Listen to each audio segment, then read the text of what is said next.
Hi everybody, I'm live now. Oops, actually, give me a second. We're gonna talk about, let me plug here. Hi everybody, Jessie here from Team IBS Dietitian. And we are going to talk about holidays and IBS and travel today. A very timely topic for everybody. I know a lot of people are traveling. Thank you for joining us. Let me type this in the comments first. Now, can you all see me and hear me? IBS, holidays, and travel. Hi, Brooke. Hi. Holidays and travel. Okay, let's see. All right, and I'm also going to answer a lot of Q&A from the weekend as well. So many of you dropped questions. I've got it on my computer so I can see them. And sometimes with IG, it's just hard to pull things up once they've expired. But we'll answer all of your questions today. Okay, hi everybody. Thank you so much for joining us. Okay, let's start real quick with a quick disclaimer. So today's conversation is for education purpose only. Oh, sorry everybody. And it is not substitute for individualized medical advice. IBS look different for everyone, so please talk to your healthcare provider before making changes to your diet, medication, supplements, or anything. This live is sponsored by Artelex, a company that supports education and awareness around IBS, constipation, and digestive health. We are not promoting any specific treatments today, but our goal is to give you practical, evidence-based tools to feel more in control. All right. Well, now that that is out of the way, let's get started. Brooke, have you introduced yourself before? I feel like not a whole lot, right? Not recently. So I'm Brooke. I'm a dietitian with Team IBS Dietitian, and I work closely with clients inside the IBS Freedom Program, especially around people's food triggers, travel, and flare-up prevention. Today we're talking about travel and IBS because the holidays bring a lot of meals out, disrupted routines, stress, and which can mean a lot of flare-ups. So we'll try and walk you through how to plan ahead, how food triggers show up differently for IBS-C versus IBS-D, and what to do when symptoms still happen, even though you're doing everything you can to prevent them.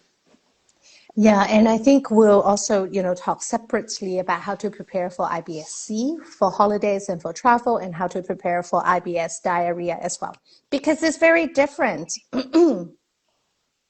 Oh, we already have a comment here. I've decided to change to lactose-free milk for now. That can be very helpful because lactose do prompts to, lactose is an osmotic FODMAP. It can cause more fluids in our gut, and that can lead to more discomfort and potentially diarrhea.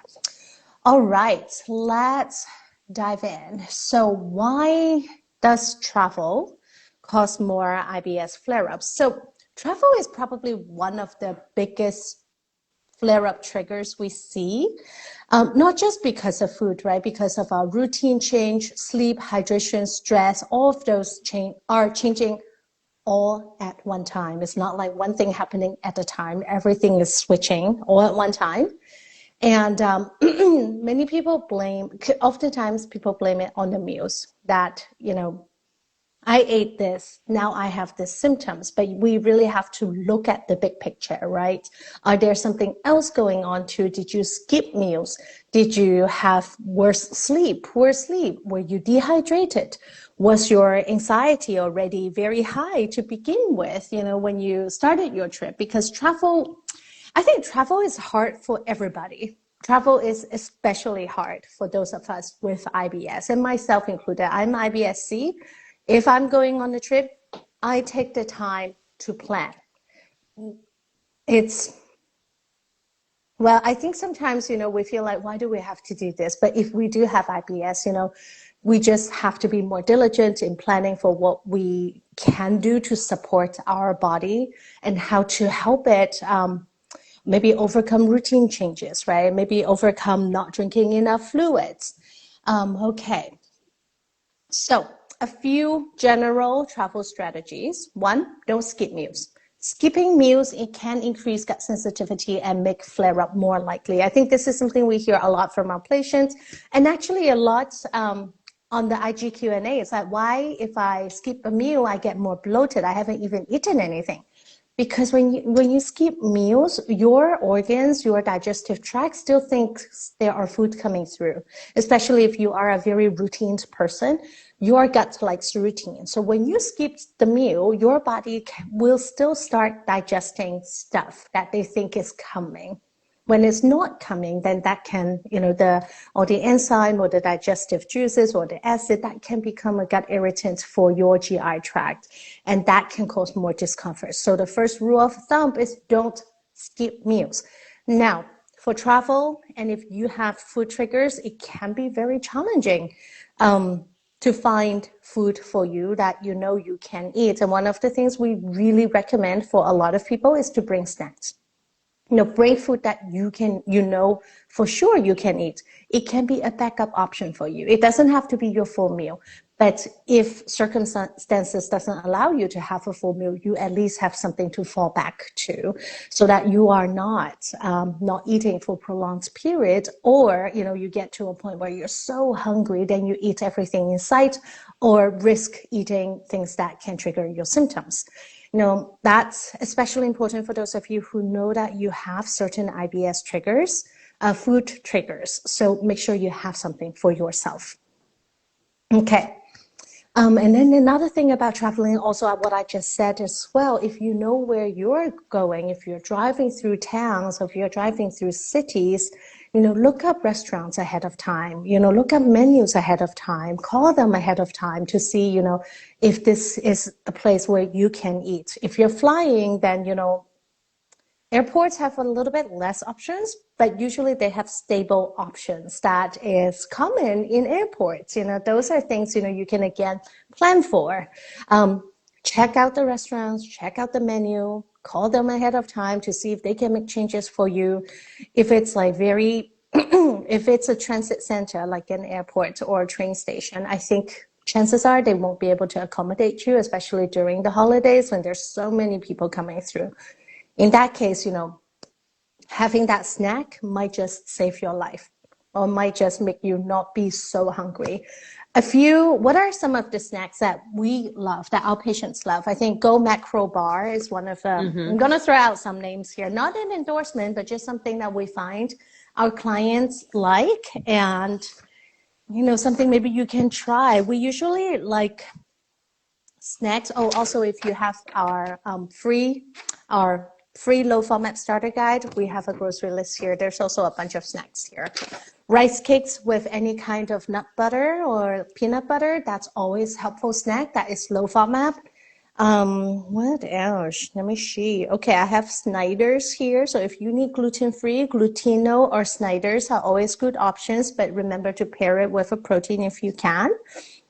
Go Macro Bar is one that our clients love. We recommend it all the time. And anything else? Rice crackers. Mary's Gone crackers can be a good one. Oh, one thing that I love, I wouldn't say guilty pleasure, but it's just something that I think is underrated, but it's actually extremely, well, I wouldn't say extremely, but it's pretty healthy and pretty minimally processed, and that is potato chips. One of the things we love is potato chips as a family, but I'm not talking about, ones that are not real potato chips. I'm talking about the sliced potatoes and then fried or baked and then in a bag. Like those are our go-to if we're going skiing, if we're going hiking, if we're going anything. We bring chips with us, and we are always eating chips. It's easy. I think it's relatively healthy. Especially if it's in a bag that is sealed, that is safe, right? And it's low FODMAP for most people. And most people will avoid fried food, and that's okay too if fried food doesn't work for you, because it is fried, but there are some baked options as well. And Kettles is the brand that I love. They have baked chips too. Baked potato chips. Okay. Am I missing anything? Any other snacks that our patients love? And well, of course, like if fruit, Yes. depending on the FODMAP content, sometimes fruit can be portable. Um, and sometimes you can find a little veggie platter, Hmm. even in an airport, or like the little like bento box things that they do. Um, Oh. Hmm.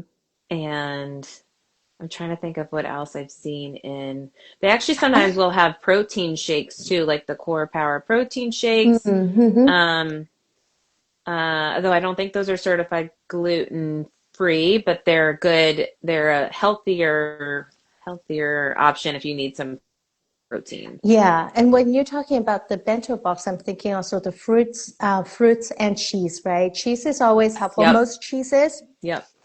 one of the biggest misconceptions we hear all the time is people going dairy free when they have IBS. You don't have to Mm-hmm. go dairy free.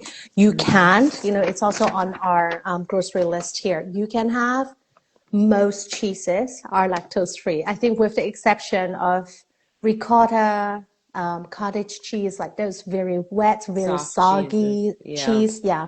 Things like cheddar, Swiss, Parmesan, Brie, Camembert. I Cam don't know if Camembert. No, I can't say Camembert or Camembert. Okay, Camembert, and something like that. anyways, yeah, and mozzarella. These regular cheese that we see, mostly packaged, they are all low FODMAP because their lactose content is very low. So they're all very Mm-hmm. safe for patients with IBS to consume. The lactose is what's in dairy that can cause more symptoms. That is high FODMAP.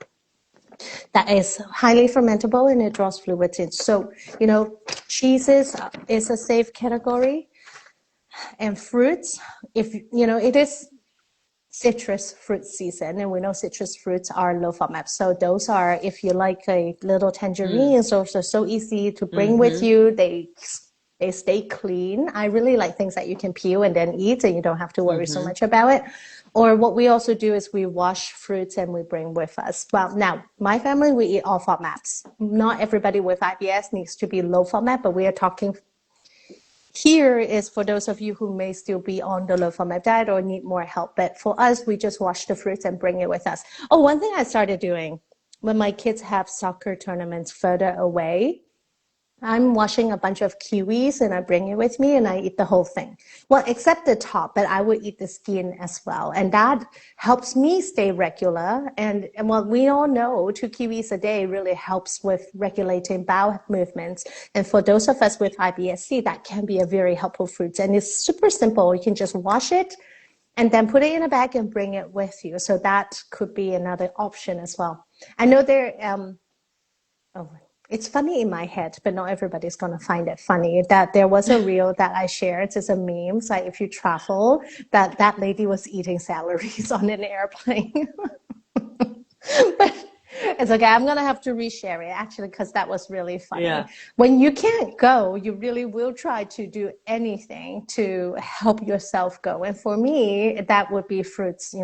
Orange is extremely helpful. Kiwis are extremely helpful. Unripe bananas are extremely helpful. It's not quite papaya season, but papaya can be also very helpful. And all of these are low FODMAP. So remember, low FODMAP doesn't mean you can't eat anything. It's just that you have to know what you can have. Now, apples, there's a lot more fruits in here. Let me actually show everybody. You see, Oh, it comes up backwards. it comes out backwards? Okay. Yeah. That's all right. But either way, grab our low FODMAP grocery list if you don't have it yet. Comment food on any of my posts on Instagram. I will send you DMs to ask you for your name and email. We'll email it out to you. We'll send you a link to download because the file is pretty big. So we can't send it through social media platforms. But you can download it in your email. Okay. What else? Okay. Oh, stress. Let's talk a little bit about anxiety because I think for anybody traveling with IBS, there's always anxiety of whether I would need bathroom or not. So whether or not you have IBS-C or if you have IBS-D, it's always good to plan your route, right? Or if you are somebody with IBS-C, what I do is I always leave some time, if I can, in the morning to go to the bathroom before I go on with my day. Otherwise, if I pass that window, then I'm not most likely, for those of us with IBS-C, we're most likely not going or not fully evacuating, even if we go later on in the day. So that's something to think about if you have the luxury of, giving yourself some time before your full day of activity starts. Plan to have coffee, have a good breakfast in the morning, and give yourself some time to use the bathroom without the stress of the rest of the day. I think one thing we don't, we take for granted is not taking care of or I shouldn't say it that way. We take for granted. No, one thing we don't do enough of is managing our stress Mm-hmm. during the holidays, and that heightened anxiety or that heightened stress can make it even harder for those of us with IBS-C to go to the bathroom. So, give yourself some time, some uninterrupted time to use the bathroom, do some deep diaphragmatic breathing. Um, Last time, one of our chats, we talked about classical music. I still find that to be really funny. But you know what works for you. But actually, I didn't know classical music works for me. It was early soccer game morning. We had to leave the house. When you have to leave, sometimes you just have to leave. But my kids wanted to listen to classical music, which is really interesting. My daughter is in orchestra, so she wants to listen to classical music, and we did. And I found it surprisingly soothing. So even though when we were leaving the home, I had no feeling, when I started listening to the music and started feeling like, oh, this is very relaxing, the feeling of needing to use the bathroom came back. And we're very lucky we live in Washington because there are community centers everywhere that have amazing bathrooms. So I just look up Google Maps to see where the closest community center is and then go take care of my business. Now, that was something new I learned about my body. I would say I know my body very well for the most part. If I don't go to the bathroom for one of the days, it's fine. Use the tools you have to make sure you go the next day. So for those of you with IBS-C, don't fret. Yes, you might become a little bit more uncomfortable. You may have a bit more bloating, but the key also is not to stress too much about it. Know that, hey, these are the things I can do, staying well hydrated, getting enough fiber, rest, relax, and then go the next day. And if you need some over-the-counter laxative, it is your friend, okay? Over-the-counter laxative is a very helpful tool. It's well studied. They're very safe. They can help you go to the bathroom. That's, again, something a lot of people are really afraid of. I will have to say, if you have a long trip coming up, if you are worried about constipation, don't wait until the last day to try to go to the bathroom. Use over-the-counter laxative, maybe a week, start it a week prior to your trip to, make sure you are fully evacuating every single day leading up to the trip. So even if you don't go to the bathroom on the day off, it's fine. You will be fine. It's just one day of stool. It's not 5 days of stool. That's not coming up. So remember that. Don't wait until the last day. Yeah. Do you want to add something to this? Um, yeah, no, I think that someone commented about having a hard time relaxing, and that could be where it's a couple minutes of meditation or putting music on with just your headphones and while doing deep diaphragmatic breathing, maybe some yoga stretches, like doing a few things to get your body more relaxed. And and then not to, if you can't go, not to panic, like you said, do some of the things like we discussed, and try again. Try again later the next day. Yeah. um but yeah, more about travel tips for constipation in particular. So travel just in general can slow motility, so making sure you're hydrated, if you're in a car for a long time or a plane, um you still need to hydrate. So kind of plan accordingly around that. Again, lots of, trying to keep your fruit and vegetable intake up. nuts and seeds. So nuts and seeds are a good thing to travel with. They're very, very portable too. And then spread them throughout the day so you're not loading all your fiber up at one meal, kind of spacing it throughout the day with your fruit and veggies. It is okay to take it's more than okay to take a fiber supplement if needed to keep Mm. your fiber intake at a consistent level. So if that means you're eating out more when you're traveling, adding in a fiber supplement to kind of make up for some missed fiber would be totally fine. And like Jesse said, the laxatives or taking a magnesium supplement too can help.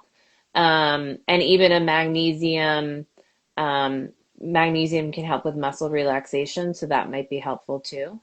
Again, the stress management, walking, breathing, um, light movements, and maybe gut directed kind of yoga poses. Um, and then if your constipation, if you know when you travel, your constipation kind of starts and persists, and um, the trying to focus on fiber and hydration isn't working, you could certainly ask your GI or your primary care provider to talk about some medication that might be helpful. Hmm. Yeah, that's also, something we hear a lot of is people are very afraid of medication, but medication is one of the tools, right? Just like what we are Hmm. talking about, hydration, fiber, deep diaphragmatic breathing, these are all tools. And what you are wanting to build, right, for somebody with a lifelong condition and chronic condition, you want to build a box of tools that you can use when you need it. And, anything that is evidence-based, right, over-the-counter laxatives or supplements that have evidence to help, these are all tools that you can use. And sometimes, such prescription medications can be a very helpful tool as well. You don't have to use it for a long time. It could just be, for special occasions whenever you need to. But I think talking more about it and helping people overcome the fear is one of the things that, that we can, help you, break the stigma. It's like, Hmm. yeah. Anyways, okay. That is a lot about IBS and IBS constipation. And we are also seeing a lot of diarrhea questions in here. So Hmm. let's maybe talk a little bit about diarrhea. I think, again, with diarrhea, we really do focus on hydration because you can lose more fluids. And sometimes it is okay to drink some electrolytes if your diarrhea is very severe. But if your Hmm. diarrhea is very severe, right, I think a few things. Let's talk about maybe in preventing the diarrhea first. If you know your triggers, then avoid your triggers at least, 7 days to 14 days before your travel, depending on how sensitive your gut is. We have seen people who will eat a trigger, have diarrhea for 2 to 3 days, and then their diarrhea will stop, or they would just have diarrhea for one day, and that would stop. But then we also see people who would be in contact with their trigger and they would have diarrhea for 2 weeks. So depending on your body, you know your body the best. If you eat a certain trigger, know how long the trigger is going to affect your body so that you can plan it ahead of time. Like, hey, I have a trip coming up in 2 weeks. I need to be very strict on not eating my trigger. This is the time, it's temporary.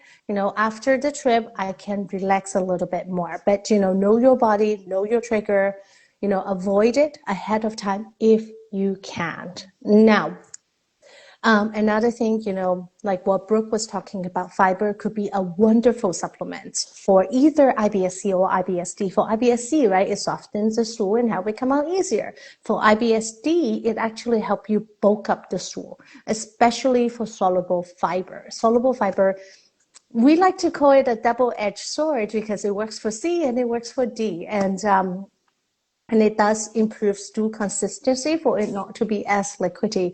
But again, if you have a very sensitive gut, if you tend to have more diarrhea, when you add fiber, add it slowly.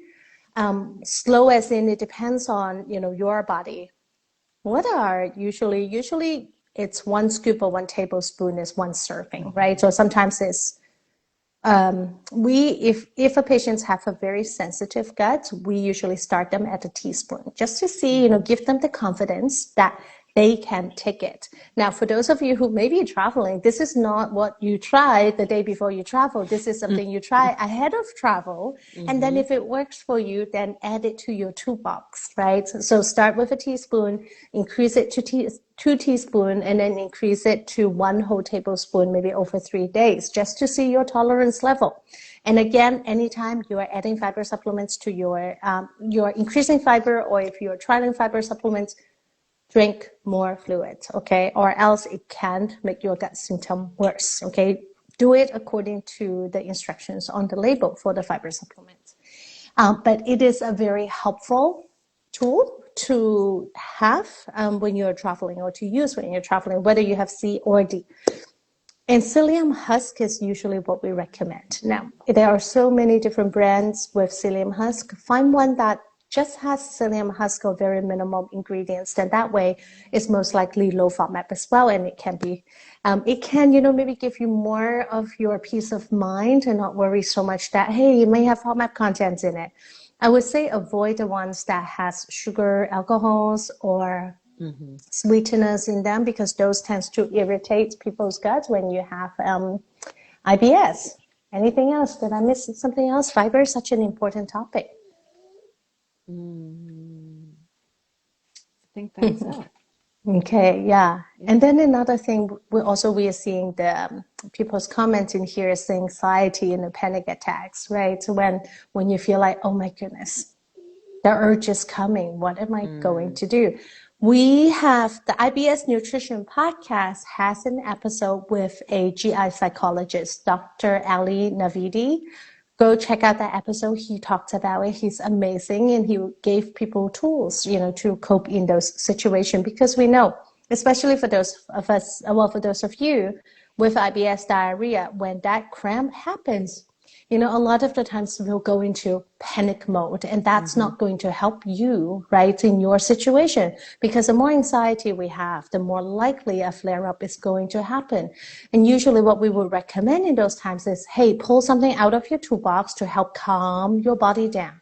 Now, we are not psychologists, so we can't really give you too many tools, but in our practice, what we tell people to do is, hey, take a few deep breaths. Know that you can handle this. This is not going to cause you, this is not going to escalate. Take a few deep breaths, help calm your body down.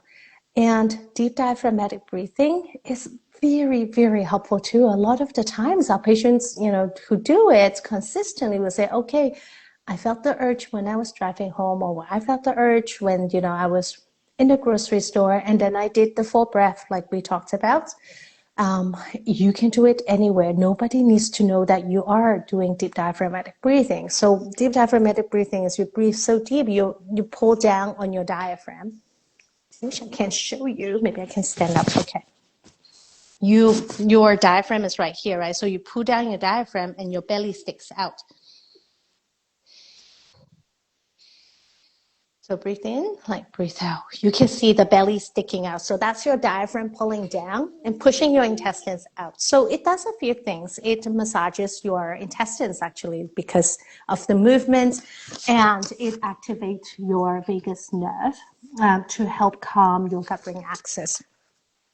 And yes, I can't say it enough. It really does work for a lot of people, but you got to do it consistently.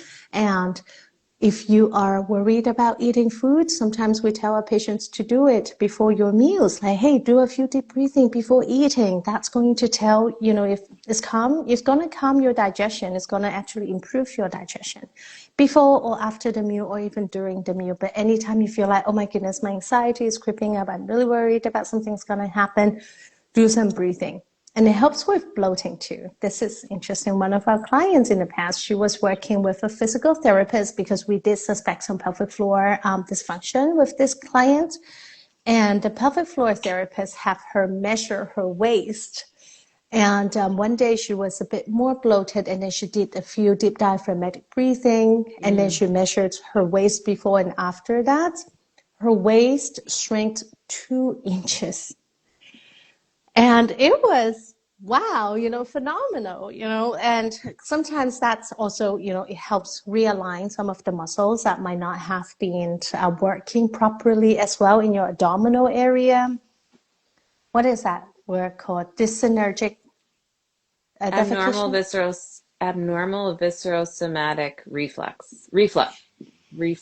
Reflex, yeah. So, Yeah. it has a lot of science to it. We're not just saying it because we think it helps. There are a lot of research into this area, and it is one tool that we tell everybody to do, and Mm-hmm. it's a great tool. Now, Mm-hmm. whatever we are suggesting here does not replace a GI psychologist. If anxiety Mm-hmm. is a big problem for you, find a psychologist, find a therapist that can help you. It's best if they are trained with GI, because if somebody is not trained with GI, they may not understand what you are going through, and that Mm-hmm. can add to your stress and feeling like this is a mismatch. And we have heard that before. So we do have a few psychologists that we usually recommend people to, or practices we recommend people to. Mm-hmm. Okay, I'm very long-winded. I just keep talking and talking. Okay. If you guys have any questions, drop it in there. And Brooke, if anytime you want to chime in, feel free to. Okay, well, with diarrhea too, again, we talked about earlier, is if you can avoid your triggers, whether it is food or lifestyle triggers, that's always going to be helpful, right? But sometimes it may not be feasible for you to do that, or your symptoms have already started and it's going to last for a few days and you are traveling throughout this time. Bring your medication with you. Mm-hmm. It can be very helpful to just give you a peace of mind, knowing that I have the tools to, Mm-hmm. stop the diarrhea from coming. And we're talking about anti-diarrheal medications, right? One of the ones that we usually have our patients do is Imodium, but whatever works for you, Mm-hmm. it's fine. Imodium is one of the tools. Now, these are more like mitigating tools, but it is a very helpful tool. The goal is always to identify your triggers and prevent getting triggered so that you don't go into a flare. But for patients with IBS-D, sometimes life happens when your routine is, out the window during the holidays, when you're traveling, when you maybe accidentally ate your trigger because there are so many Christmas parties around. It's okay to use some medications and maybe fiber supplements to slow the diarrhea and or stop the diarrhea altogether. That way, when you travel, you have your peace of mind.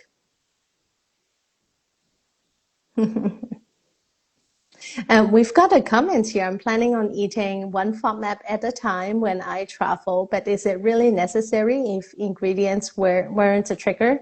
No. Yeah. Mm-mm. If you know they are not your triggers, you can eat them. It's fine. Mm-hmm. Mm-hmm. Yeah.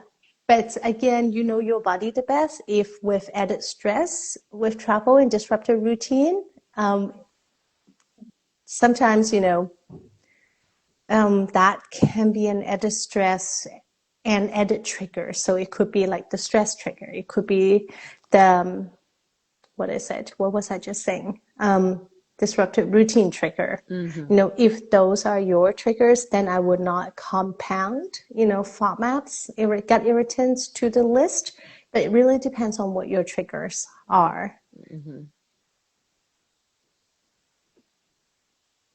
Yeah, and I think there's also a more specific question, but because we don't know your case, it's hard for us to make recommendations one way or another.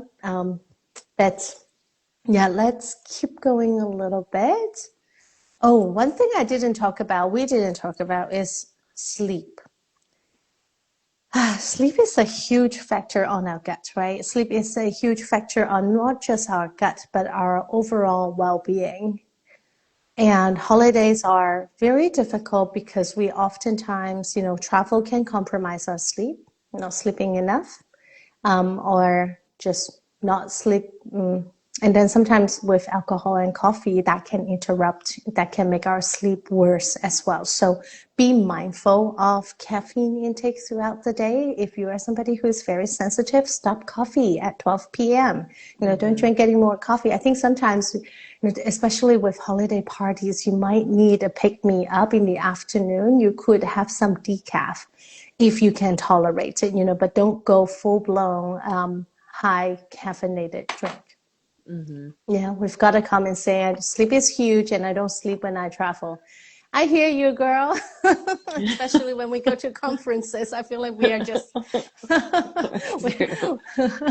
yeah, conferences is crazy. But yes, but be mindful, and having a sleep routine can be really helpful. Actually, that's something we talk a lot about in our program because sleep is so important. Have a sleep routine. It could be meditation. It could be deep diaphragmatic breathing. It could even be, maybe taking some melatonin as long as it is a supplement. So I think it's okay for us to recommend it, but still talk to your doctor, talk to your healthcare provider who knows about your case before you try anything. Create a routine. I think routine really helps me. One of the things we have in our program, actually, it's in our self-paced course too. It's not just in our program, but we have a chapter about sleep and we have patients try 7 different sleep routines and see what works for them. What works for me, and it's been a while since I've done it, like breathing is extremely helpful, but the one about progressive muscle relaxation, that works for me every single time. If you don't know what I'm talking about, you can Google it, find a YouTube video that talks you through how to do it. Sometimes some meditation apps walks you through it as well. The meditation app I have actually have it. So again, right, create a routine. But you probably want to create a routine ahead of time before the travel. But if you are a last minute person, it is okay to try to figure out a routine and try to stick with it during travel as well. Finding something that works. Again, is putting tools in your toolbox and figure out what works and take it out when you need to. So sleep is really important. Don't compromise your sleep. If it's time to say goodbye to a party, do that. Protect yourself. Waking up feeling good the next day is also important as well. When we travel, especially, for Christmas and New Year, this is a long stretch of time where our sleep can be very compromised, right? Think long term. Don't just think short term. And now, if you are somebody who is very sensitive to alcohol, also know that don't overdo alcohol. Alcohol interrupts sleep as well. And alcohol is a gut irritant. It does cause more gut inflammation if you already have IBS. So be mindful of how much alcohol you are drinking. Yeah. And we've got this comment here. I've been packing snacks on gym days. It's been such a game changer. Yes. Yes. Oh, it's sports, nutrition and IBS a topic of interest. We can, maybe do an IG live about that at some point. I used to work with athletes and I worked with Big Ten athletes in one of the Big Ten schools. And also we had Olympians as well on our teams. And now I am the sports RD for my kids' soccer league. Not the league, but for her team. And then also maybe some of the other teams as well. That is in the same club.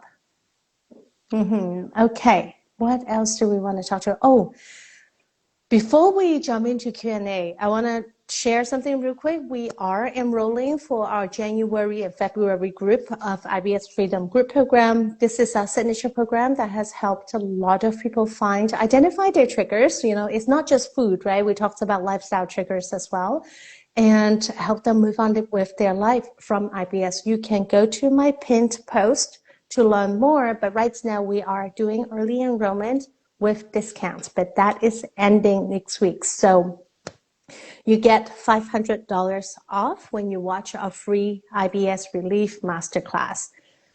Just watch the masterclass to learn more about our program. If it's a good fit for you, you get $500 off just watching it and use the code that is at the end of the free masterclass. And this discount is ending next Tuesday. It's the 23rd. It ends on the 23rd. So this is probably the lowest price to join that program. And this is 2025 pricing plus the discount. And when 2026 comes, we are going to increase to the 2026 pricing for our signature IBS Freedom program. So just be aware, if you want to work with us, this is the best time to join. And if you join now, you can start either in January or February. And it's flexible start date. When you watch our free masterclass, the last 15 minutes of the masterclass, it's 45 minutes of education, no bluff, just education. But then after that, there's 15 minutes where we talk about our program. You can learn more about the program, but you start with a one-on-one session, and then we do 12 weeks of small group coaching. So you actually get a total of 14 sessions with us, because after the group coaching, you get one more one-on-one session as well.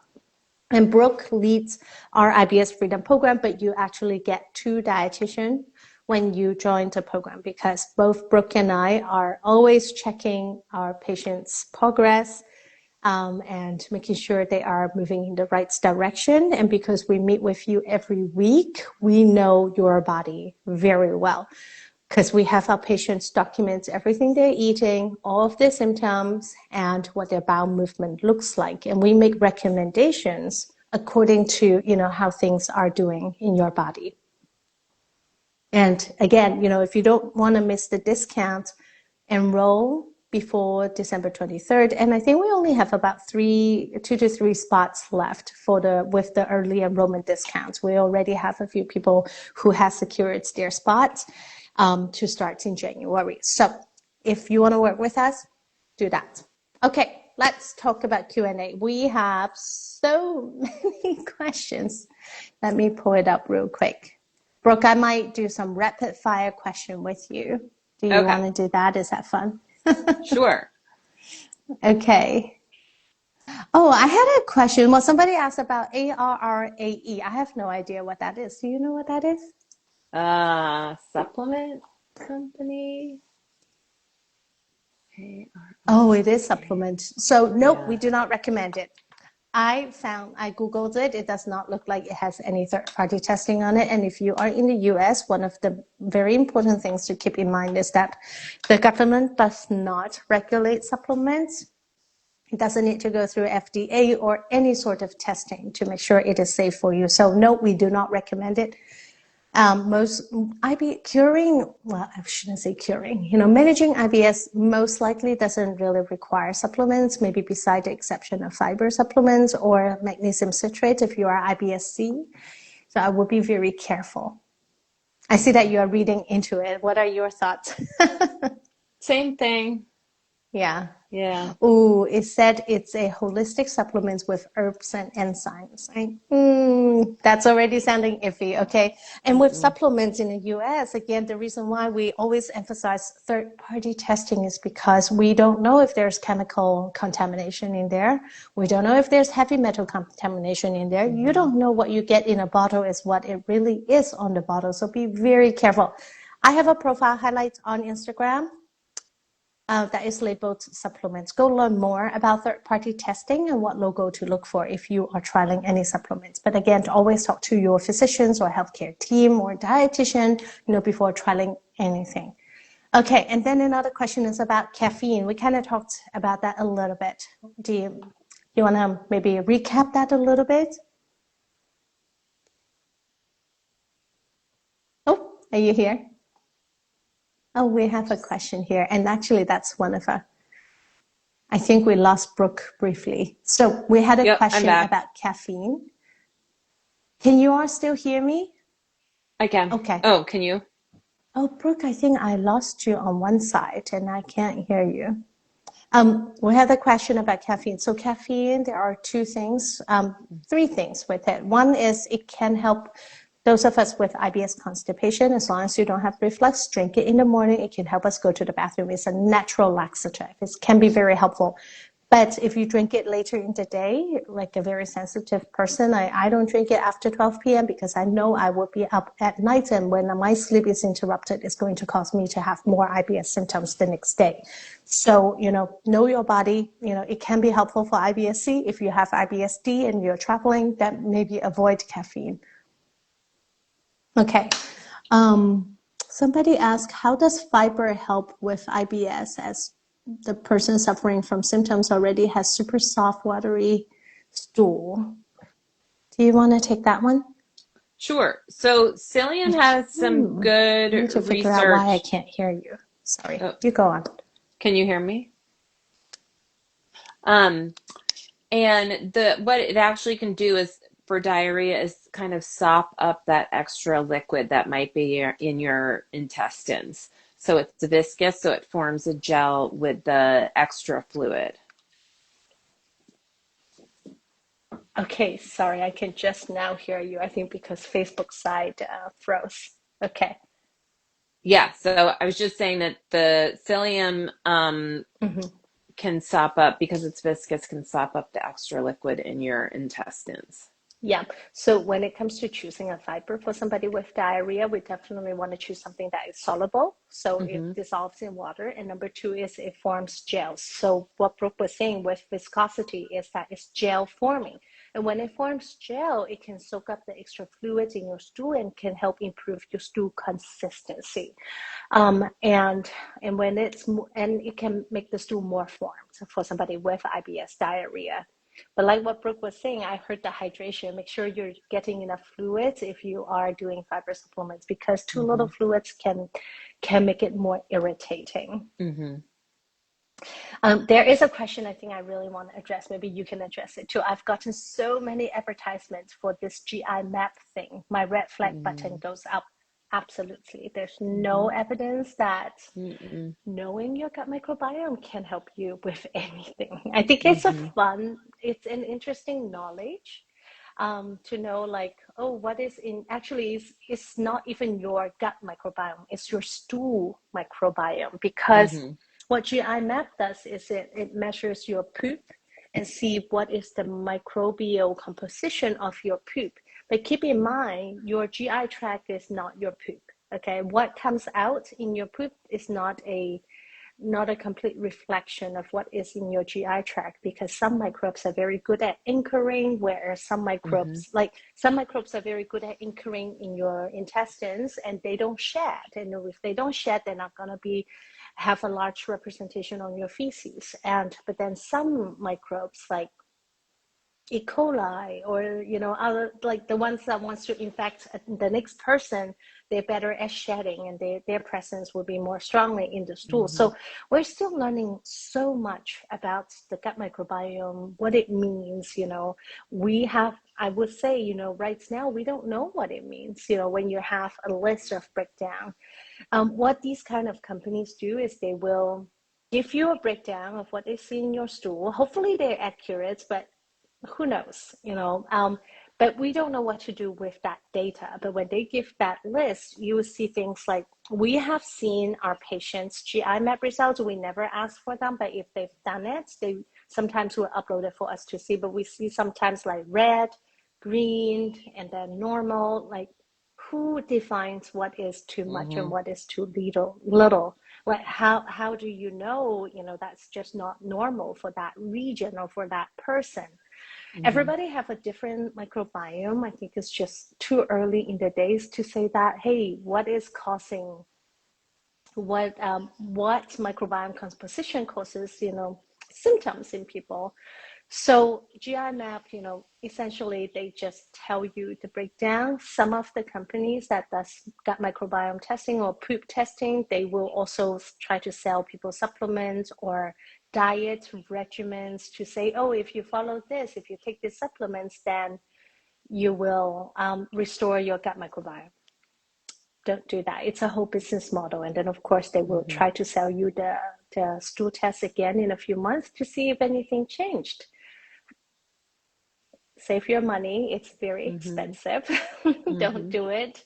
I mean, if you just want to know what's in your poop, I think, that if you have a lot of money to spend and want to know what's in your poop, then that might be a legitimate reason, but know that there's not a whole lot, we can do with that information at Mm-hmm. this stage. And a lot of the times they will position it to, hey, um, having the information will improve your gut health because we know how to adjust your guts afterwards. There's nothing to adjust in your guts. The only way to adjust your gut microbiome is by eating more variety of plant-based food, eating different types of fiber, feeding different types of microbes to help them thrive. So That's a big thing I want to just let you know. Don't waste your money. Don't do GI map. Don't do food sensitivity test. That's again another scam. What other scams? Oh, the hair mineral analysis. Yeah, don't do that. That was debunked in the 1980s. But of course, whenever there were tests invented, there's always quacks who will still try to sell it to people who don't know that it was debunked. Mm-hmm. Um, the hair mineral test, the best it can do is to test for drugs. I think that's really the only thing it Mm-hmm. can do. It really can't test anything else and give you an Mm-hmm. accurate picture of what you need to supplement or, well, usually again, the business model is test, supplement, test again, run. If you ever hear Mm-hmm. that kind of business model. Somebody asked, can you please briefly address how to best manage the massive pain associated with IBS? Ooh, do you want to start? Maybe we can talk about pain associated with different types of IBS and more likely why, right? Why it happens. So there are many, many reasons why pain happens with IBS. It could be a gut-brain connection issue, because for patients with IBS, we have visceral hypersensitivity. That means when the gut half is doing the normal things like contraction, colonic contractions to go to the bathroom, sometimes for those of us with IBS, our brain can perceive that as, oh my God, my colon is contracting. I'm in a lot of pain. So that's one possibility. So there's so many reasons that we see as why patients have the pain. So that's one possibility, is a gut hypersensitivity, gut-brain connection issue. The deep diaphragmatic breathing can really, really help with this. So do some Mm-hmm. deep diaphragmatic breathing. So number two is something we see a lot in IBS-C patients, and that is gas pain, stool burden pain. If you have a large amount of stool built up in your colon, it's going to be painful. And it's going to Mm-hmm. be even more painful when your body is trying to produce a bowel movement, when the colonic movement starts. So that is another cause to why somebody has pain. And in those cases, what we find is after you are fully evacuated, the pain will usually be a lot better. And then once the full evacuation happens, sometimes what we hear from patients is, oh, now instead of having pain before a bowel movement, sometimes I feel like pain after the bowel movement, but it is temporary and it goes away and it kind of recovers with time. But again, most of our clients, they do the deep diaphragmatic breathing, the pain usually goes away pretty quickly. So give it a try. But again, you have to investigate what is causing it. Now, we're Mm-hmm. still talking about colonic pain. And with patients with IBS diarrhea, sometimes, wait, let's go back to IBS-C first, because there's also the hemorrhoid pain, there's the fissure pain. There's so many different reasons why somebody Mm-hmm. has Mm-hmm. pain with IBS. That kind of brings me actually, and let me share a really quick case, to give you some hope that you can overcome this pain. One of our past clients, she is a healthcare provider herself, and she's had IBS constipation for over 20 years. She's done 3 constipation-related surgeries in the past. She's done hemorrhoid surgery. She's removed hemorrhoids. She's had anal fissure. She's had anal prolapse. Prolapse, fissure are all very painful. Well, prolapse Mm-hmm. is more discomfort, but it can be painful as well. But fissure is really, really painful. When she came to us, she was already told to go on the low FODMAP diet, which of course low FODMAP diet is very overwhelming. And she actually did not have any FODMAP triggers. Once we had her do low FODMAP and then do the FODMAP reintroduction, she didn't have any FODMAP triggers. But what she had, and she had a lot of pain, was very severe chronic constipation. And here's what really helped her. The gut-brain connection activities like deep breathing or doing massage or managing her stress, those really helped her improve her gut motility to help her feel better. So here's something she shared with me that I thought was hilarious. She went to a conference once. Again, this is a healthcare provider, and she hasn't pooped for days before the conference. And at the end of the day, she was like, I need a massage. And she went and got a massage, and she was in the bathroom for hours after that. Now, this is somebody with IBS-C, so she actually felt very relieved after everything came out. But here's what, we found together is that she responds very well to massages, to that helping her relax, because she is a healthcare provider. She's always very tense, and she had so much pain in her guts that her whole abdominal area is just tense. And for those of you with IBS, you probably understand what I mean. So again, if that's you, do some more deep diaphragmatic breathing. And for her, we really worked on, using over-the-counter laxative to help her create a regimen, to help her have full evacuations. And then we worked on dietary changes, right? Like what we talked about here, fluids, fiber, meal timing, creating a morning routine. Then she was having full evacuations every day. And also, working in those activities to help her relax throughout the day, so she's not holding all her stress in her abdominal area. A lot of people with IBS tell us this, and let me know in comments if that applies to you as well. When you are doing stuff, you automatically tense up your belly.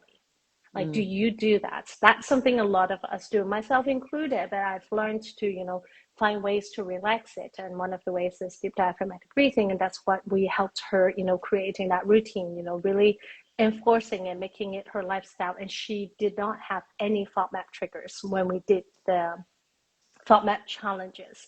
So, for those of you, if you have IBS-C, that is not just food. You need to look at the whole picture. And of course, when she started the program, she had so much pain. She was always uncomfortable. She was a very unhappy person. And she said, at our first meeting, it's like, Jessie, nobody likes to work with me because I'm so unpleasant, and I really wanted to change. And we were able to, resolve her constipation so that her pain was way more manageable. Like, I don't think she had pain at the end of the program. I mean, for her, it's as long as she has that full evacuation, she doesn't have any pain. So again, that's, one example of what is causing the pain, right? For her, it's the gut-brain connection issue, and also the chronic constipation leading to a lot of gas pain and discomfort. And if you don't resolve the constipation and you challenge FODMAPs will be fermenting in your colon, and that can cause more pain and discomfort. So, if you have IBS-C, that could be some of the reasons. Now, with IBS-D, that is a little bit different, because oftentimes we see patients with a real food intolerance that is not just FODMAPs, that's other food intolerance that could cause their guts to be even more sensitive. And whenever they eat things that are more triggering, is that the right word, or fiber that have rough edges, that is more irritating to the guts, then they may experience pain. So there are different types of pain when it comes to IBS. A lot of the times for us to better understand what is causing the pain is we ask where the pain is. Location is important. If it's in the middle of the abdomen, then we know it's the small intestine, right? If it's on the left side of the abdomen, or on the right side, or on top, right underneath the diaphragm, then we know it's the colon. So understanding the location is very important, and then understand what type of pain it is. Is it sharp pain? Is it dull pain? Is it constant? Is it cramping? Or is it constant, background discomfort? That gives us a lot of information of, hey, what may be causing it, and paired with seeing what our patients are eating. I think if they are eating foods that have more rough edges, more difficult to be digested, and that causing them to have certain types of pain, that gives us a sign of, hey, what may be causing this? Or if they are eating more cruciferous fruits, plants, vegetables, or something that are higher FODMAPs, and then they get more gas pain, then we can tell them, hey, it might be this, but don't worry about it, because as long as the FODMAP, the stool passes, the gas will go with it as well. The key is really to make sure you have full evacuations every day. And then also the duration of the pain. When pain starts, how long does it last? Like we said earlier, if it's a gut-brain connection issue or if it's cramping from colonic movements, oftentimes with deep diaphragmatic breathing, it would lessen the pain, and the pain usually dissipates pretty quickly. So we usually ask, how long did the pain last? Did it go away after your deep breathing? Was it associated to a bowel movement? Because for those of us, again, with hyper gut sensitivity, even the colonic spasms, the normal colonic spasm can be perceived as, oh my God, something is going on. Something is really bad here in the colon, right? So, identifying what kind of pain it is, then creating tools around it to resolve the pain is also very helpful. With the IBS diarrhea pain, a lot of the times, though, you have to remove the trigger. Otherwise, the pain can keep coming back. And if you don't remove triggers, certain type of triggers, it can make it more difficult to tolerate FODMAPs. And oftentimes we tell people, with IBS, we are actively looking at 7 to 9 different types of food triggers on the back end. It's not just the FODMAPs. Sometimes we are looking at this oil or is fat contributing to your symptoms? Is it non-celiac wheat sensitivity? Could it be gluten?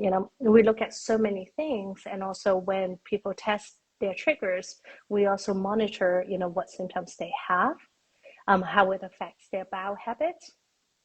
Some type of food triggers do change your bowel pattern very drastically.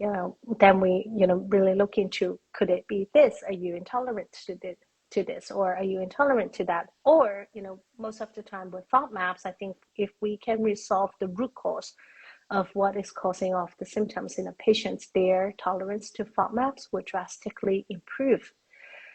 I would say, Brooke, let me know what you think. I think at least 95% of our patients can tolerate all of the FODMAPs after working together. I think most of them would come in, if they've already been low FODMAP for years, they would be like, I can't do onion, I can't do garlic, I cannot eat broccoli, or I can't eat apples. I think, actually quite a few of our clients that came onto our podcast to talk about this is, I've stopped eating apple and peaches for years because I don't think I tolerated it. But after doing, after working on the underlying causes of whatever is going on with their guts and resolving the underlying causes, they can eat the FODMAPs again. So for those of you who are listening, who may have been on low FODMAP for a long time, know that, we don't recommend being on low FODMAP for beyond 6 to 8 weeks because it can shift your gut microbiome. If you want to learn more about this, our IBS Relief Masterclass talks all about this. And when we are cutting out FODMAPs, right, we are cutting out fiber and variety that can really feed our gut microbiome. FODMAPs are prebiotic fibers. They are really good for our guts. So don't cut them out long term. There's hope to bring them back again. Did I miss anything? No, I don't think so. Yeah. We have so many comments here. Yeah, that's precisely. It's the supplements that always a sales pitch. Yeah, talking about the detox products. I know a GI doctor who has had to send people for liver transplants because of supplements.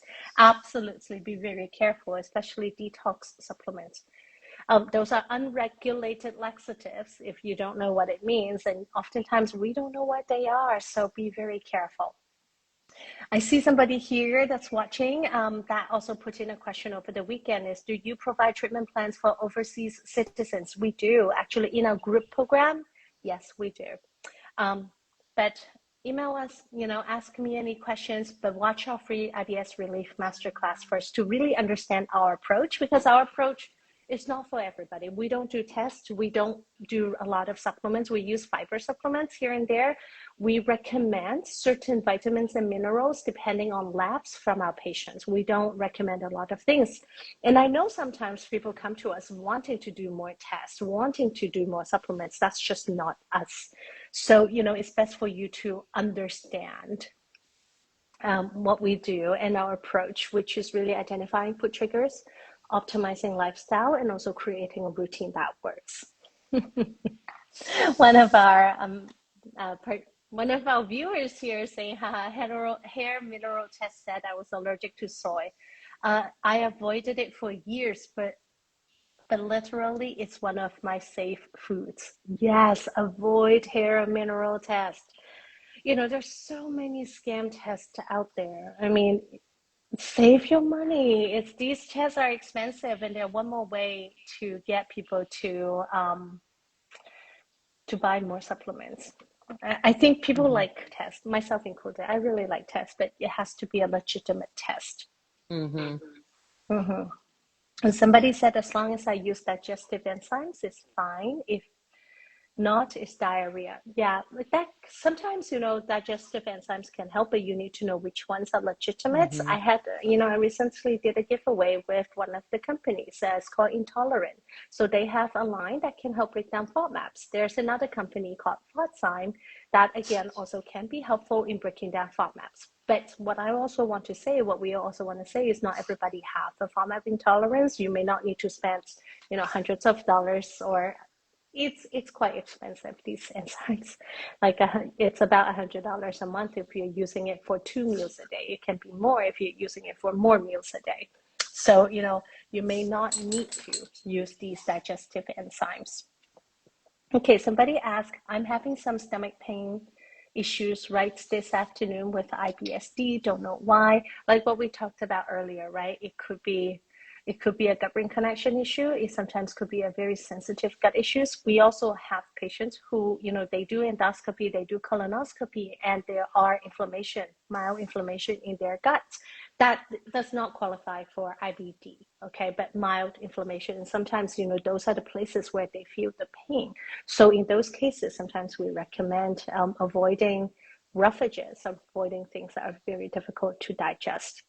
But again, seeing your pain pattern, where the pain is, the pattern of it can be helpful.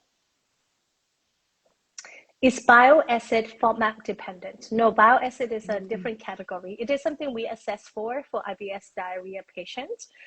If we see green poop, then we would worry about bile acid malabsorption.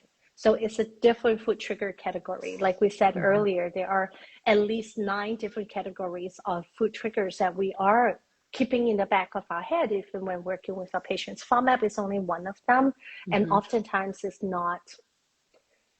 not lifelong intolerance. You can improve your FODMAP tolerance. Yes, with bile acid diarrhea, you can get it tested with your doctor, and there are medications that can really help you turn it around. So, bile acid malabsorption, what is that? Exocrine pancreatic insufficiency. These two are the more of the oil-based food intolerance or malabsorption we see on our end that causes more IBS-D-like symptoms.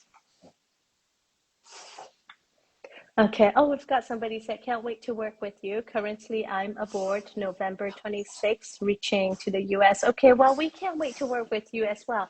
Like we said earlier, we are enrolling for our January and February program. We only have about 3 spots left. So if that, is what if you want our help, go watch our free IBS Relief Masterclass, and then you can, join the program and take down the spots before they're all filled up. So we are currently doing early enrollment discount, and that discount ends on the 23rd. So take some time, watch it. It's only 45 minutes long. It's not that long. And if you are on my Instagram page, you can comment group on any of my posts, and I will send you 3 links to learn more. 1 is the program link, number 2 is the free masterclass link, and number 3 is a link to book a call with me to see if this is the right program for you.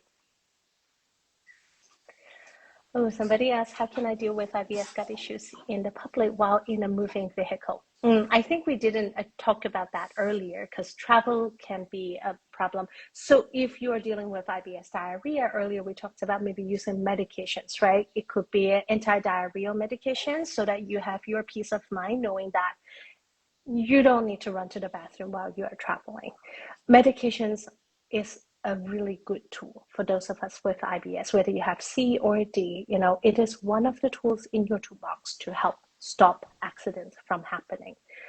We also have clients, we talk about this in the past, is they bring changing clothes, they wear diapers sometimes if their diarrhea is very significant. Usually that is at the beginning of working with us, and once we figure out their triggers, they're usually a lot better and they don't have to do those interventions anymore. Actually, you can hear on our podcast, if you comment pause, I'll send you a link to our podcast. We have an episode all about different types of IBS diarrhea.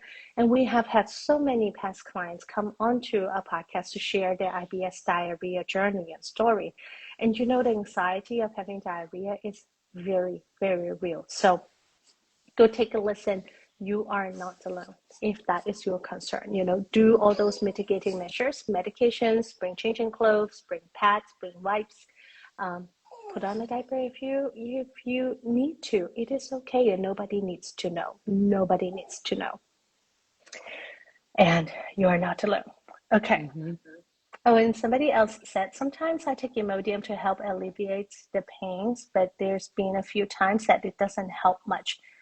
Same as the lactase pill. Okay, this is a very good question. Now let's break it down a little bit, right? Imodium stops diarrhea. Imodium is not for pain management. What are some of the IBS medications we see that are more for pain management? SSRI? Peppermint. Yeah. Peppermint capsule? Peppermint capsule would be. Yeah. And then SSRIs are the tricyclic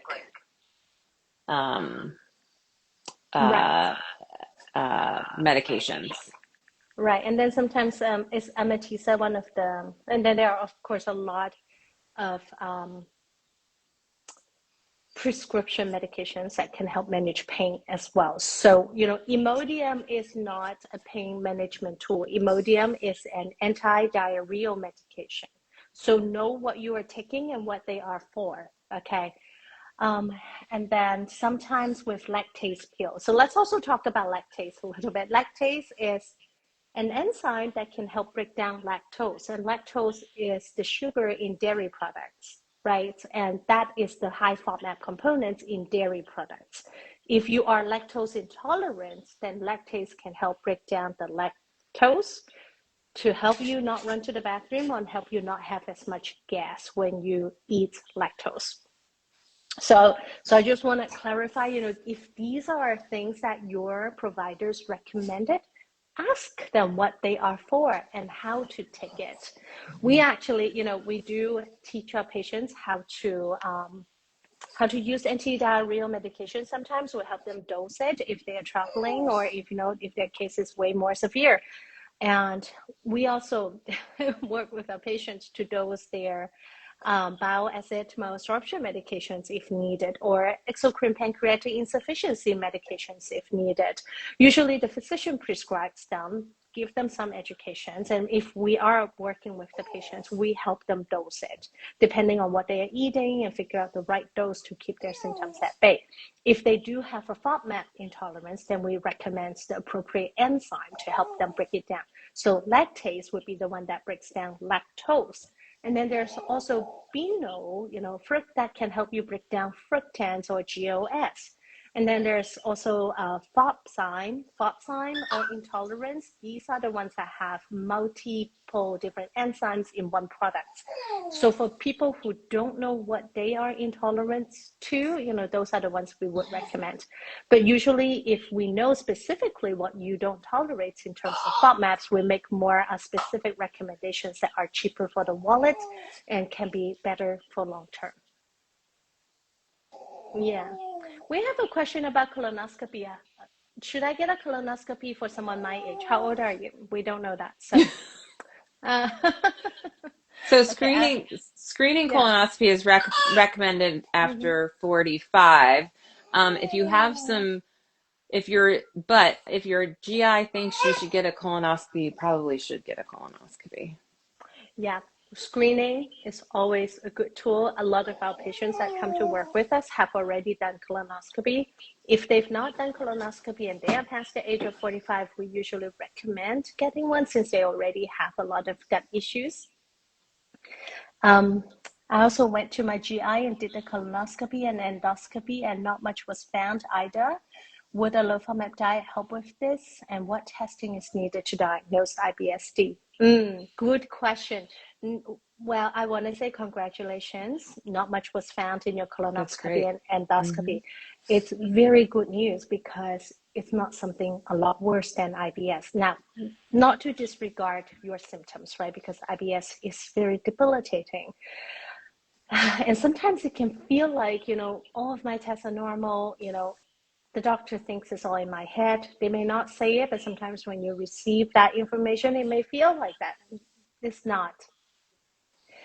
And there are a lot of things you can do to resolve the IBS diarrhea, but I think really importantly is really knowing what triggers the diarrhea. Is it a food trigger? Is it a lifestyle trigger, like what we talked about earlier? And all of the things we talked about earlier are more so mitigating factors, right? Using fiber, using maybe deep diaphragmatic breathing. That is one tool, but it usually doesn't resolve the diarrhea completely. But I think in terms of resolving it completely is really to understand what is causing it. So what tests should we get for IBS diarrhea? We have a podcast episode about this. I kind of don't want to bore everybody with this because it can go so many different ways. In the podcast episode, we kind of break it down. If you have symptoms like this is the test you get. If you have symptoms like this is the test you get. So you can comment P-O-D. I will send you a few links to a few of our episodes, and from there you can find our whole podcast and find the list. In the beginning, when we launched the podcast, we had an episode for IBS symptoms and an episode for what tests you need for IBS. Go check it out. It's extremely helpful. Okay, let's see. Do we have more questions? Is IB Guard good for diarrhea? IB Guard is good for pain. So not necessarily diarrhea. And again, it's also can be quite expensive if you just take it, and it can cause more reflux as well because it is a peppermint supplement. So keep an eye on that. Oh, one of the persons said here, cheaper for the wallets. Love that. Yeah, I think, IBS, there are statistics. AGA stats, people spend thousands and thousands of dollars on appointments, medications, supplements just to manage IBS. So, when you actually know what triggers your symptoms, then we can target the supplements, digestive enzymes on what you actually need and not waste money on things that covers everything. Now, do I think a supplement that covers everything, all the formats, is a good idea? I think it is a really good idea if you don't know what's going on, right? But it's a temporary solution and they can, the cost can add up pretty quickly. I think I remember seeing this here somewhere, but I know reading research earlier on is about $4,500, so about $4,000 to I think over $10,000 for managing IBS and IBS-C in particular. IBS-D, I don't remember reading that data, or it's just not in my head right now, sorry. But regardless, it's an expensive chronic condition to manage. And this year's AGA statistics shows that IBS is as stressful as somebody who has diabetes. So it's a really chronic condition. It is, again, also a invisible condition. So people who don't have GI symptoms, they often don't understand. Okay, so our listener here said he's 32. So at 32, you might have to really advocate for yourself to get the colonoscopy. And if you have debilitating IBS symptoms, keep asking your doctor for a colonoscopy. Don't give up. Yeah, and it is really important because IBS, it is a red flag if somebody have very significant symptoms. Okay. Somebody asked, why does probiotics help with IBS-D? Do you want to take that? It doesn't. Yeah, no, it doesn't. IBS. That's a the podcast on probiotics is probably the best. That was like an hour-long podcast. So there's no good data that we don't tell people to take a probiotic long-term ever. So but to get the details, the podcast goes into that quite nicely. because it's very IBS Nutrition complicated. Podcast has Yeah. a episode on probiotics with one of our colleagues. Her name is Bailey Hanna. She put together a database for patients with IBS and probiotics. And go listen to that episode, learn more about it. But from what we see in our clinic is patients get more diarrhea when they have IBS, when they take a probiotics. And oftentimes, well, let's share this one example. One of our clients who came to us have IBS diarrhea. Both Brooke and I worked with her. She is a healthcare provider herself, and she was diagnosed with IBS-D. She went to a different dietitian who put her on the low-FODMAP diet and also recommended a probiotics for IBS. Sorry. Your baby is like, he wants to go out. Show us. Oh, he wants to go out. I was like, why don't you carry him so we can see No, he'll just kick. Okay. Yeah. But anyways, this client of ours, she was recommended a probiotics, and of course she started taking it. It is a probiotics that has evidence for IBS, but it has evidence for IBS constipation, not IBS diarrhea. And it actually made her diarrhea a lot worse, which is why she, stopped going to the other dietitians and came to work with us. So be very careful. Unfortunately, probiotics is not a cure-all like what it often promises. So be very, very careful. Yeah. Okay. We have. See. Ooh. Somebody asked about IBS-C and dieting. I know you've got to go. Actually, let's just wrap this up with this last questions. IBS-C and dieting is hard. How do I know where to start, what to cut, and keep it sustainable? With IBS-C, oftentimes it's not your diet. Some people do have food trigger causing their gut motility to really slow down. And oftentimes you hear say, go try the low FODMAP diet. We don't recommend it for patients with IBS-C unless we see a significant symptoms. Because when you are cutting out FODMAPs, you're also cutting out a lot of fiber that's good for your gut, and that helps with motility. So we don't usually recommend a diet. We recommend, starting with some over-the-counter laxative, up your fluids intake, up your fiber intake, manage your stress, sleep better, and see how you do, and if things are still not working, if you need to, if you have a food trigger, then work with a dietitian. Don't put yourself on a diet, because ultimately, if you don't improve your gut motility and resolve the constipation, you're not going to tolerate any of the FODMAPs or most of the food. If they are staying in your colon, they will be causing symptoms. Okay. Oh, that was a lot. Okay, well, thank you everybody for joining us. For those of you who are just joining us now, we talked all about travel and IBS for the first half, and for the second half, we answered a lot of questions, and it's really joyful to see, our audience here and having that good interaction. We really enjoy that, and we hope this information is helpful for you as well. Travel is really hard on the gut, so don't beat yourself up if you have symptoms. Again, use the tools, right? If you're more IBS-C, use over-the-counter laxative, or work with your provider on the laxative that work for you, prescription or non-prescription. Keep things moving before your trip so that it minimizes your symptoms. If you are somebody with IBS diarrhea, the key is really to understand what triggers your diarrhea and avoid the trigger. And then if you need help the day off or the day before, use some anti-diarrheal medication. It's very helpful. It gives you your peace of mind when you are traveling, because we know when we are put into a small box, either it's a car or airplane, that just causes more anxiety already. So anything that can help bring down anxiety, that is really helpful. Okay, everybody, thank you so much for watching. And again, I want to thank Adilix for making these education possible. And we hope to see you in the coming year. And if you want to work with us, enrollment is early enrollment with discount is currently open. It ends next Tuesday. So check it out in my LinkedIn profile or comment group to get the 3 links in your DM to learn more. All right, thank you, everybody. And Brooke, happy holidays. I'll see you. Happy holidays. See you in the new year. Oh, sounds good. All right. Bye, everyone.